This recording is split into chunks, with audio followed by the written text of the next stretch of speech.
আসসালামু আলাইকুম, হাবিবা কিচেন চ্যানেলে আপনাদের সবাইকে স্বাগতম। প্রতিদিনের মতো আজকে আমি আপনাদের সামনে নতুন একটা ভিডিও নিয়ে হাজির হয়েছি। আজকে আমি আপনাদেরকে আলু আর সজিনা ডাঁটা রান্না করে দেখাবো। আমি এখানে কিছু আলু এবং সজিনা ডাঁটা সুন্দর করে ছিলে নিয়ে ধুয়ে পরিষ্কার করে নিয়ে নিয়েছি। এরপরে অ্যাড করে দিলাম পেঁয়াজ কুচি, এরপরে অ্যাড করলাম হলুদ গুঁড়ো, এরপরে অ্যাড করে দেব শুকনো মরিচের গুঁড়ো, এগুলো সব পরিমাণ মতো। এরপরে অ্যাড করব লবণ পরিমাণ মতো। এরপরে এখানে অ্যাড করে দেব আদা রসুন জিরা, আমরা একসাথে পেস্ট করে নিই।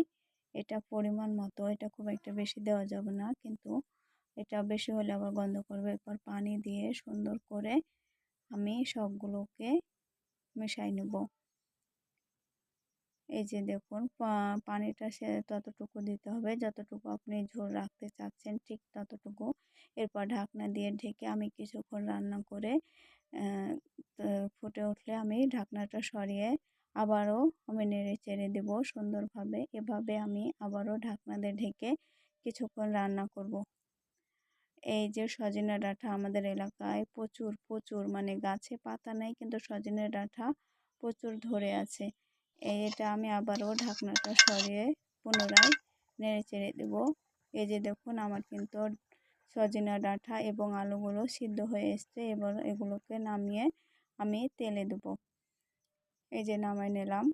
এরপর ওই কড়াইতেই সুন্দরভাবে ধুয়ে পরিষ্কার করে তেল দিয়ে অল্প পরিমাণ রসুন কুচি দিয়ে দেব।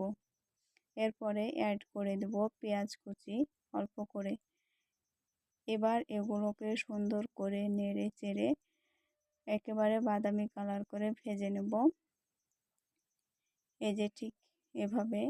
আপনারা কে কে সজনে ডাঁটা খেতে পছন্দ করেন অবশ্যই কমেন্ট করে জানাবেন। আমার কিন্তু এই সজনে ডাঁটা খেতে খুব ভালো লাগে, বিশেষ করে যেটা একটু চিকন টাইপের সজনে ডাঁটা থাকে, এটা কিন্তু খেতে সবচেয়ে বেশি ভালো লাগে। এই যে এবার আমার পেঁয়াজ ভাজা হয়ে গেছে। এরপরে দিয়ে দিলাম সজনে ডাঁটাগুলো। এবার আমার এটা রান্না করে একেবারে কমপ্লিট।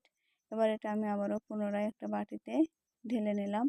আমার ভিডিওটি কেমন হলো অবশ্যই আপনারা কমেন্ট করে জানাবেন। আমার ভিডিওটি সম্পূর্ণ দেখার জন্য আপনাকে ধন্যবাদ।